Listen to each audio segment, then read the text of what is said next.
Well, happy Mother's Day, everybody. If you are a birth mom, an adoptive mom, a foster mom, a spiritual mom, if you have invested in the next generation in some way, shape, or form, I'm just here to say thank you. I wouldn't be standing here if there weren't people in my lifetime, whether it be my grandmother, my mother, my sisters, and even now my wife, my daughters, teachers, friends, who took the time to invest in me through what God placed in them. And so we're just grateful to have a day like today to celebrate and honor you. And I'm also so thankful for those of you who are right on time for our service. You got to participate in our opening prayer for our community. My heart breaks whenever tragedy like that consumes a community. And so I hope and pray that you would join us throughout the days ahead as intercessors to continue to pray, because our community is hurting. And the wound that has been inflicted can only be satiated by the loving presence of Jesus. We're starting a new series today called Redeeming Work, and we're going to look at just the purpose around who we are and what we're created to be as human beings. But just before we get there, I want to celebrate another thing. A couple weeks ago, we talked about people crossing the line of faith or choosing to follow Jesus. Did you know that 7 people a couple weeks ago were like, yep, that's for me. I'm going to choose to follow Jesus.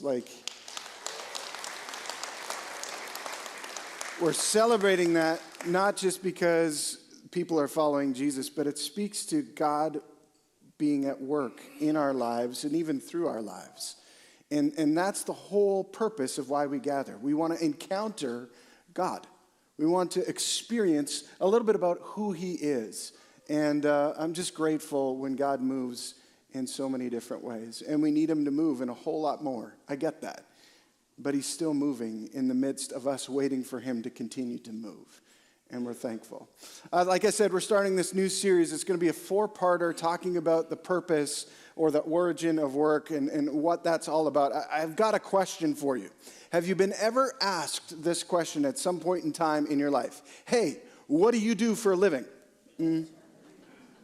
Maybe some of the teenagers are, no, not yet. Okay, have you ever been asked this question? Hey, what are you preparing to do once you graduate high school? Exactly. This idea of work or purpose is baked into the very fabric of our existence as human beings. And I think at times we can get distracted by how heavy or how focused we are on this idea of work.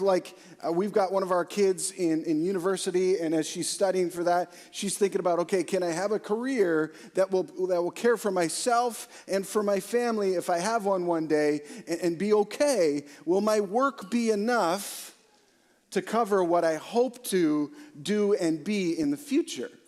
And I think it's a really real question that we ask ourselves. So we're going to be looking at this through 4 different lenses. First one, we're going to talk about the origin of work. Where does it come from? That's what today's emphasis is going to be on.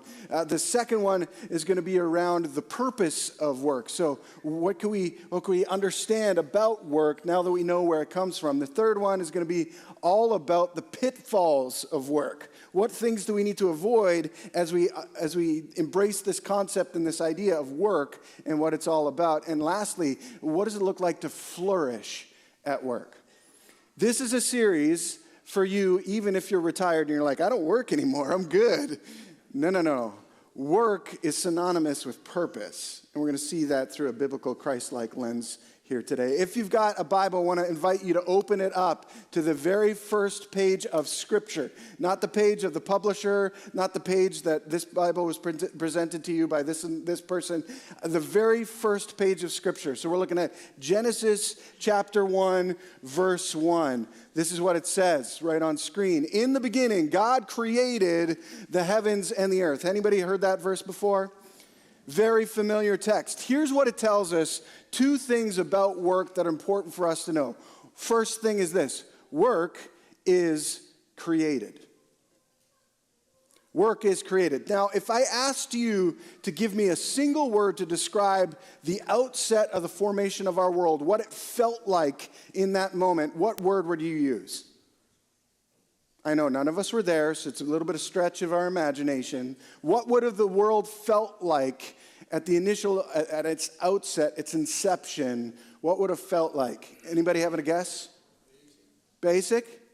Amazing. Fresh. Vast. Empty. New. Yes, all of these things. Out of nothing, something is existing. We here at Sea Road believe in the concept of intelligent design. We are stitched together on purpose. We are created with intention, not by accident. It's not like, ooh, whoops. Even if you were told some point in your lifetime that you were an accident, I'm telling you right now, you are not an accident. The statistical probability of your creation, even in accident form, bears witness to the reality that there's an intelligent designer behind your formation and your existence. Okay? Let that bake into your very core. You are not an accident. You were created on purpose. So here's the first thing that we're learning about work. Work is created. God shows up at this outset of the creation narrative, and he starts speaking things into being. If you let your eyes wander down to the next several verses, you're going to see that he starts saying things and things come to be. He talks about light and light comes together. He talks about water and land, and there's water and there's land and there's birds and there's fish and there's mammals and all this wonderful stuff. We need to understand that work is a created thing. It's not just a ball and chain that we have to deal with on a day-to-day basis. Now, I'm not going to ask for a show of hands, but I can guess that some of us in this space wish we did something different for work. I'm not talking about what it is you actually do for work. I'm talking about this idea, this concept of work or doing or purpose is a created thing. It's not accidental. You were made for this. If God exemplifies being creator as somebody who participates in work or initiated things, then I hate to break it to you, Gen Z and younger, you will have to participate in some sort of work moving forward. Our world doesn't exist in that I can sit on my couch, do nothing, surf the web all day, and I'm good. That's not purpose, okay?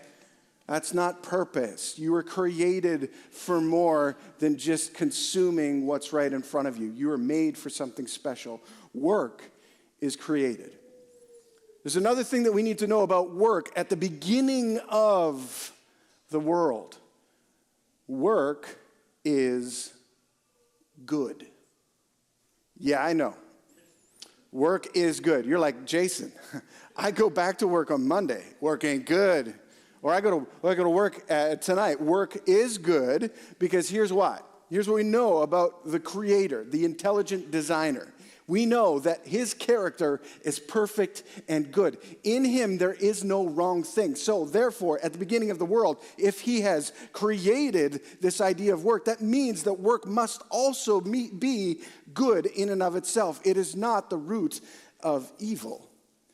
That was the intention and the purpose of work itself, that it would be known as a good thing. I just returned from a vacation, and I love vacation, but I got to tell you, at about day 7 of vacating, I was like, I got to do something. I need to do something that has purpose rather than just finding another cafe to eat at and be like, oh, jolly good, that was fun. I needed to do something. I needed to have intention baked into my day. If you talk to a retired person and they have yet to find their purpose as a retiree, they're telling you that they hate being retired. This is why, statistically speaking, many people who retire go to work, back to work later, less than 2 years after retirement, because they're bored out of their minds. We are made to do things. If you found your purpose, then that's the work, whether you're paid for it or not, that you are created for in that season of your life. Work is a created thing. Work is a good thing. And I know it's hard to balance that when you're like, man, but I don't like my job. I'm not paid enough. My boss is a jerk. If you've heard any of those things, you've probably talked to a Sea Road staff member, and all of it is untrue, okay? All of it is untrue. It's hard for us to think that work is good. But I'll tell you, the days that I've had, or the nights that I've had the best sleeps of my life, are a day that's been filled with a lot of good work. I've done something purposeful or intentional. Maybe you're in yard work season. Anybody doing yard work right now? Anybody looking for people to do their yard work for them? Anybody willing to pay to do their yard work? It's something to participate in an activity and then to look back and see the formation of your participation take shape. There's this layer of satisfaction that occurs.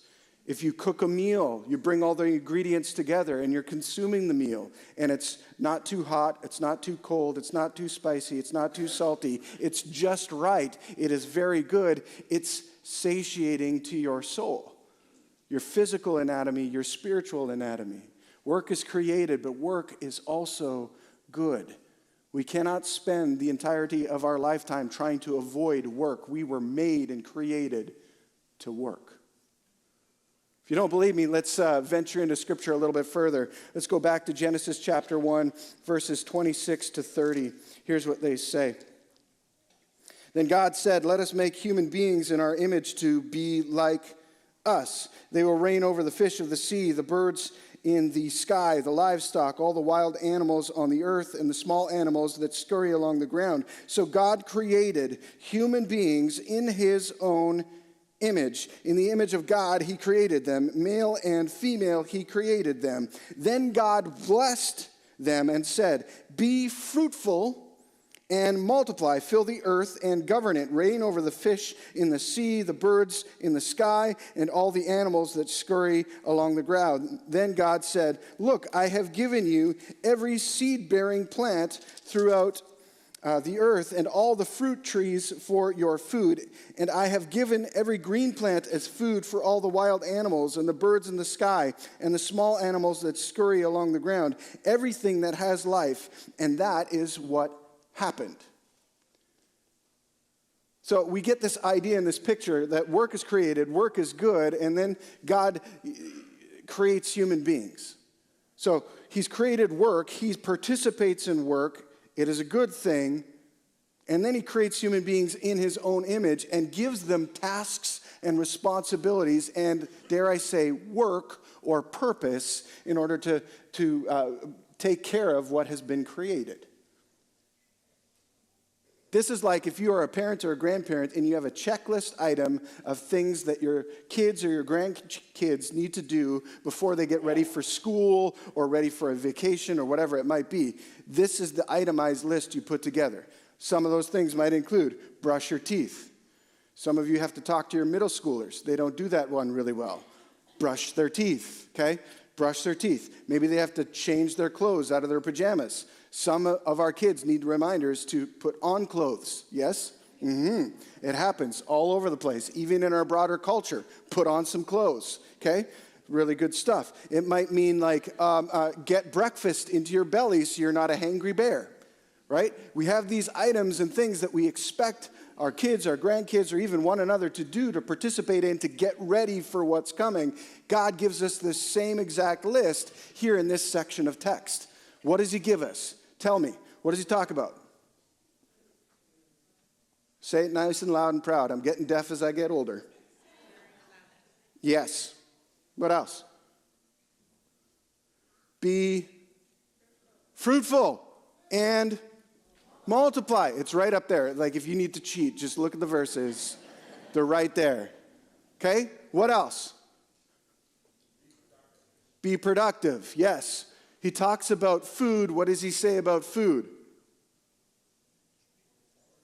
I will accept eat something. or anything else. The Lord bless them. Be fruitful and multiply. Fill the earth and govern it. So take ownership, take leadership. It's a responsibility. Reign over it, right? Look, I've given you every seed-bearing plant through the earth and all the fruit trees for your food. There's this expectancy that we are going to feast on something. That's going to be a part of our purpose, a part of our work. We're going to have to eat. We're going to have to invest in something. All of these checklist items are a part of this concept of work and purpose for humankind. And if we boil down our whole human existence to these basic principles, every single generation is trying to figure this out for themselves individually and collectively. How do I get purpose out of life? Eat something, be a good person, multiply helpful things, not destructive things. Be fruitful. In other words, represent your Creator in the spaces that He has offered you and gifted you to operate. There's a third principle here that I'm going to highlight from this text. Here's what it is. Write it down if you'd like. Work is a calling, not an identity. The number one mistake that we make in our culture today is when we describe ourselves by our vocation. Right? I asked you earlier today, how many of you have ever been asked the question, what do you do for a living? And then what do we say? Oh, I am a, fill in the blank. I am a plumber. Is that all you are? A plumber? Like if I were going to summarize your entire life down into one single thing, oh, Sebastian is a plumber. What do you know about Sebastian? Well, he's a plumber. What does he like to do for fun? Well, he's a plumber. How does he provide for his family? He's a plumber. Does that describe the entirety of who Sebastian is? No. And yet, in our North American culture and framework, what we do for a living, our work, seems to be the entirety of our description of who we are. In fact, what you do for work gives you access to certain individuals or certain opportunities and restricts you from certain individuals and other opportunities. When I walk into a hockey dressing room as an old man playing old man hockey and they ask me, what do you do for work? And I say, I'm a pastor. They're like, oh. And they're like, your dressing room's on the other side of the arena. Come back later. I get it. Sometimes our work kind of shuts people out of our world. If you've had a bad experience with a dentist and you meet somebody and your neighbor and he's brand new and he's like, what do you do for a living? And you say, oh, I'm an instrumental technologist. And you're like, what do you do for a living? And he's like, I'm a dentist. You're like, ooh, I already hate you. Right? For some of us, the word dentist equals pain, does it not? Whether that's physically or definitely financially, there's pain. What we need to understand is that our work is a calling. It is not our identity, meaning that we are gifted, created to participate in something. The fruitfulness, the multiplication, the consumption of healthy things, that's a part of our process, a part of our work. Think about vocations that would suddenly disappear in our culture if we did not have doctors. And some of us in this room don't have a family doctor. I get it. It's a sensitive topic. But maybe there's 0 doctors, 0 health practitioners, and we're all left to our own vices trying to figure out how to survive. Would we be in trouble? Yes.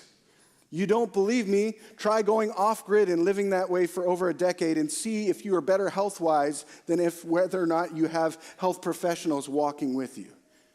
For those of you that poo-poo the idea of therapy, those of you that say, I don't need a therapist, I don't ever need to talk to somebody, your emotional well-being impacts every facet of your livelihood and your life. If you are harboring woundedness, unforgiveness, bitterness, frustration, chaos, that's bleeding and multiplying into every single relationship that you have as an individual, whether at work, at recreation, or at home. I'm telling you right now, if you don't deal with that, it becomes an absolute chaos storm in your life. We need these guides and these health professionals to walk alongside us in order to become a great reflection of our Creator. One of my pet peeves is people who say that they love Jesus and their lifestyle and their life and the way they treat other people looks so far from anything Christ-like. When we are unhealthy, all we ever multiply is our unhealth. Part of our unhealthiness is this confusion around work. Work is not our identity. It's not who we are. It's our calling. It's what God invites us into. Let's be real frank and real honest. You can scratch out a living in our life and in our culture and even in this crazy economy doing anything. Literally, like the options are almost limitless in nature. But I got to tell you something. You were made for something specific. And that specific thing is not just say, oh, I was made to be a plumber. No. You were made to reflect Jesus as a plumber. Oh, I'm only going to be a stay-at-home parent. It's not really a big deal. It is a huge deal if you choose to be a stay-at-home parent. And that is worthy of reflecting Jesus like a stay-at-home parent. Whatever you end up doing, whatever you're invited into, situationally or seasonally or for the entirety of your lifetime, it is rooted in your calling, which is to be an image bearer of your Creator in that space. Doesn't matter at the end of the day how much money is ending up being transported from somebody else's bank account into your bank account. What matters is, are you reflecting the image of your Creator each and every day, in each and every moment, in whatever interaction you happen to participate in? Work is calling, and the calling of work is to reflect our Creator in leadership, in consumption, in multiplication, in fruitfulness. It is not your identity. So when that time comes where you're made redundant at work and you lose your job, guess what? Your life is not over. God has created you with intention and with purpose. And whatever is in play for you next, you can still reflect the image of your Creator in that thing. Maybe you had a relationship that blew up on you. Like, yeah, man, I was married for 15 years, and then my spouse was like, peace out, sucker, I don't love you anymore. Yes, painful, wounding experience, 100%, but I got to tell you, your life is not over. Maybe you've lost a loved one prematurely or just lost a loved one. And grief is real. I understand. I feel it. I'm human too. But your life is not over. There's still work to be done. God is inviting you into something new or different, or to realign your mindset to understand what He is actually doing in the moment. Work is a calling. It's not an identity. The challenge around that reality, though, is work's broken. Let's let us wander further into our narrative and our story. We're going to uncover this in Genesis chapter 3. It'll be on screen. You can read along with me from the 17th verse, the second half of it, all the way through to verse 19. The ground is cursed because of you. All your life, you will struggle to scratch a living from it. It will grow thorns and thistles for you. Though you will eat of its grains by the sweat of your brow, will you have food to eat until you return to the ground from which you are made. For you were made from dust, and to dust you will return. Okay, so there's a lot that has happened with where we left off the creation narrative and this moment. Let me fill in the gaps. Human beings are created to do these things, to participate in the work, the calling that God has given them to. And instead of doing that, they choose to do something else. The one thing that God asks them not to do, don't eat the fruit from this tree, they decide they should eat the fruit from that tree. And because of that destruction, because of that brokenness, because of that chaos, calamity enters the world like unprecedented that they would have experienced up until that point. And as God is grieving the loss of this intimate relationship with his creation, this is the reality, the fruit of their labor as they walk away from what God has intended. That the ground that they were given to be stewards of is going to become more difficult to work, more difficult to scratch a living from, more difficult to survive. That was never God's intention, but that's the reality. When brokenness and sin enters our world, things are going to be more difficult. When you have unresolved conflict in a relationship, things are more difficult. This is the reality in which we now live. And because of that, what's happened is work is damaged. Work is damaged. It's broken. And so, we can become easily swept up into this idea that our work is what's going to save us. Our work is our identity. If you take away my work, I don't know who I am in the moment. We can easily be sidetracked by it. Our work can become an idol. It can become a god that we pursue. It does not matter if you have 57 master's degrees, 8 PhDs, and still your high school diploma, or if you never finished high school. You are made in God's image, and that's what he judges you by, not your personal achievements when it comes to our version of work. Work is damaged. It's very easy for us to be absorbed by the things that aren't Jesus-like because of the reality that there's this fractured tension in relationship that we consistently need to repair and renew over time so that we don't deviate too far from what God intended for us to do and for what God intended for us to be. And if we're honest, if we can make a cultural assessment of where we are right now as a society here in North America, we are fully swept up in this idea of damaged when it comes to work. We're putting in more hours and more time for more money, for more this, for more that, for more whatever. And we are taking and investing less time in looking to hear from God and actually follow and participate in his unfolding story in our world. If we are too busy to say yes to Jesus, I'm telling you right now that you are damaged and you need to be reminded that God is inviting you into something more. I get it. We got 5 kids. We got chaos on our schedule. I wish I could show you and project what our schedule looks like, but you would probably vomit when it's on screen, okay? It's bananas. We got 3 of our oldest kids working. Our 2 middle boys are still in high school. We got 1 boy that's involved in every sports team known to mankind because he's at PCI, and if you show up, you make the team, right? He's also very talented. But it's true. Come on, BCI grads, yes? You're with me. You know, it's the academic school. I get it. Then we have our 2 youngest ones that are looking at the 3 older ones. They're like, I want to do that, and I want to do that, and I want to do that, and I want to do that. One of them wants to be a concert pianist, and we're like, great, that's going to be fun.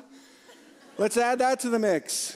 Of course, I've got to work, which means I got to work when I can work, and some of you who work during the day you don't have the ability to meet during the day because you're at work, and so then I have to adjust my work so I can meet with you after your work so that I can work when you're not working. You see what I'm saying? Our work is damaged. We can easily get caught up. I can look at my schedule and be like, oh my goodness, I'm never going to be able to do it. And the truth is, I'm not going to. But through Jesus, I can say no to the right things and yes to the right things. I can look at an opportunity and be like, man, that looks really good. But the answer is no. Why?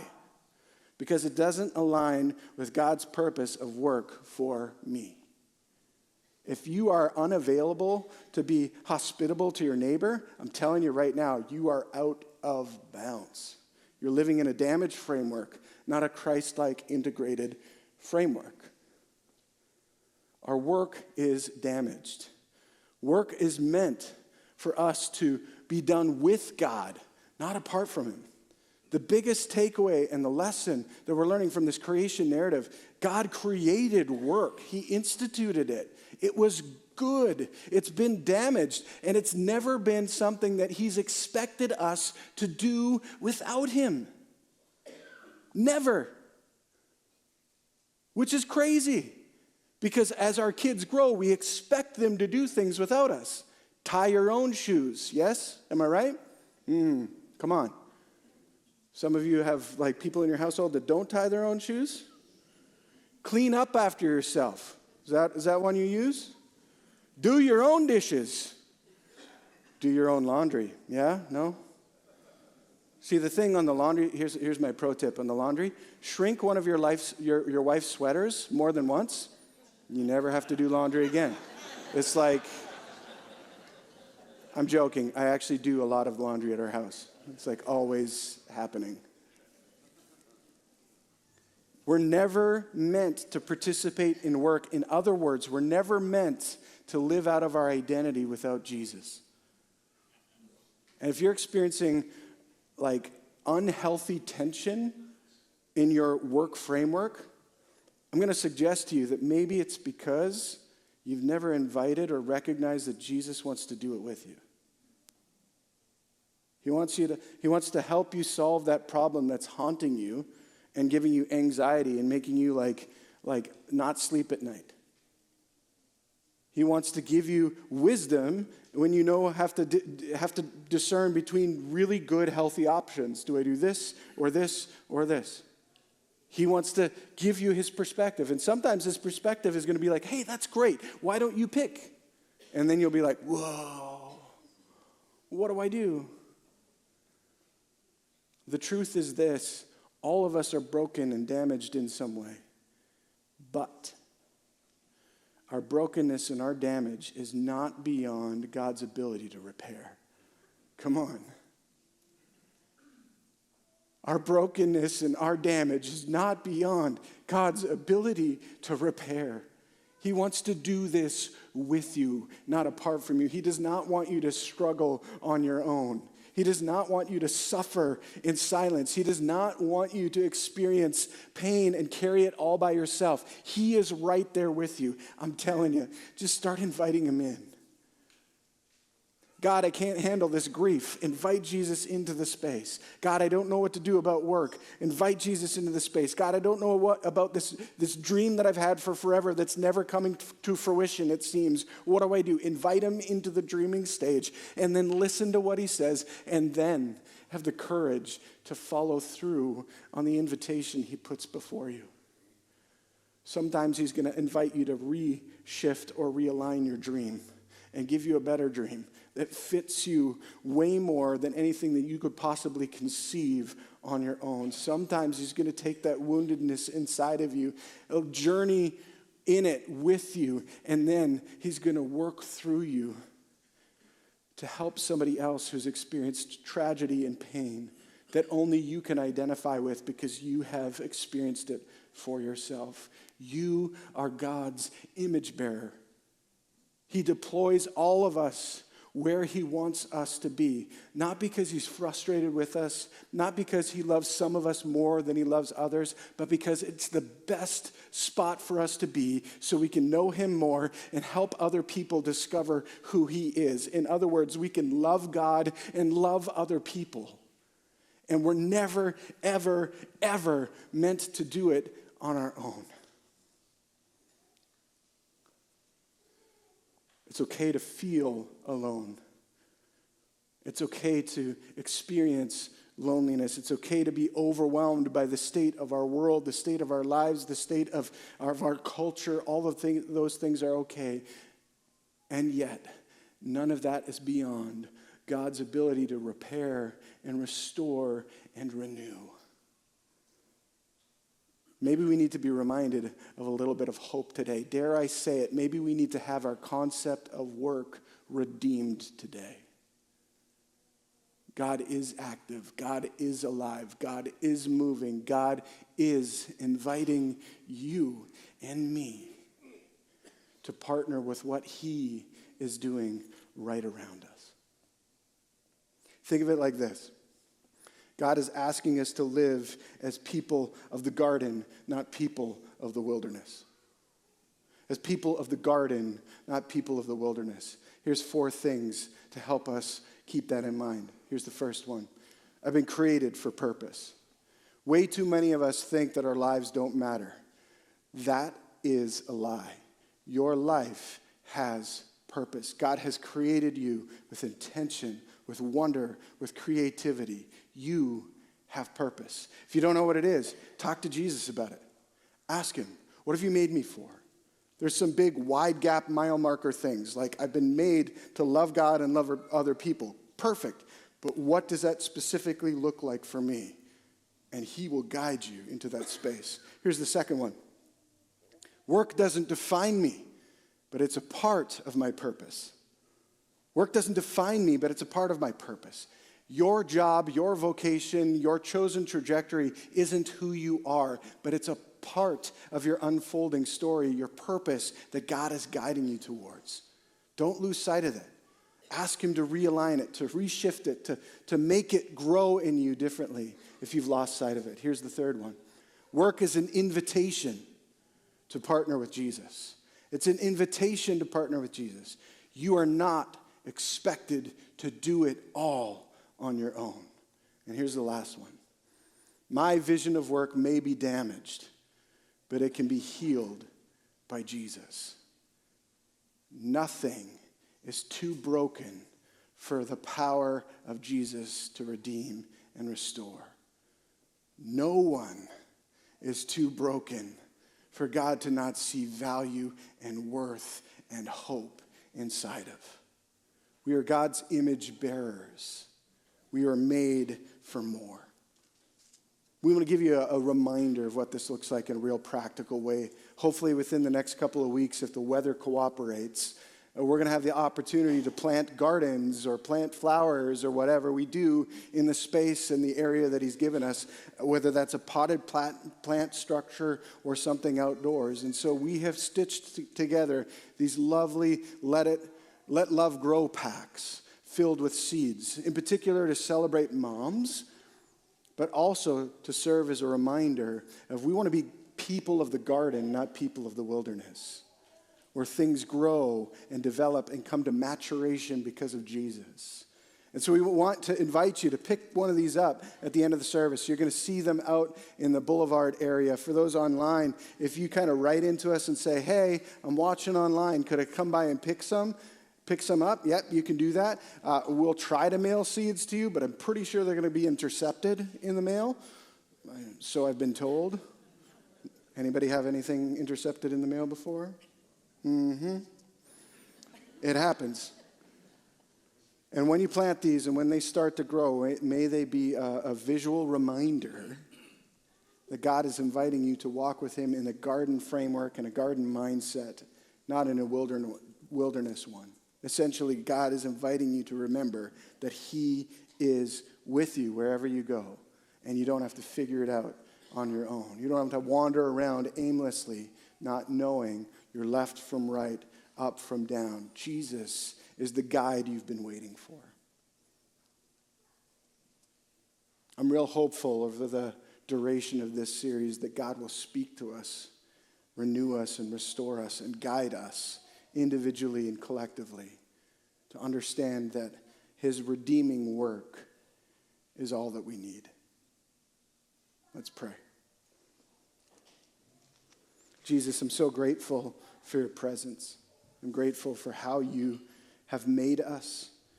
God, I'm grateful for how our experience in life brings us to a point where we recognize and have the opportunity to see you for who you really are. Lord, I pray for the people in this space who are present in person and those tuning in online that have yet to uncover what purpose and meaning is for them. Jesus, right now in these next moments, I ask that you would bring clarity to their heart and to their mind. Speak to them about who they are, who you've made them to be. Those that choose to follow you, Lord, are called sons and daughters of a king. And that sonship and that daughtership matters. That identity shapes everything. I pray for a release of burdens around the confusion of work. I pray for clarity around purpose and intentional and integrated living. I pray for the ability to say no to the right things and yes to the other right things. Jesus, would you bless us and protect us? Would you make your face shine upon us and be gracious to us? Would you grant us your favor and your peace in Jesus' name? Amen.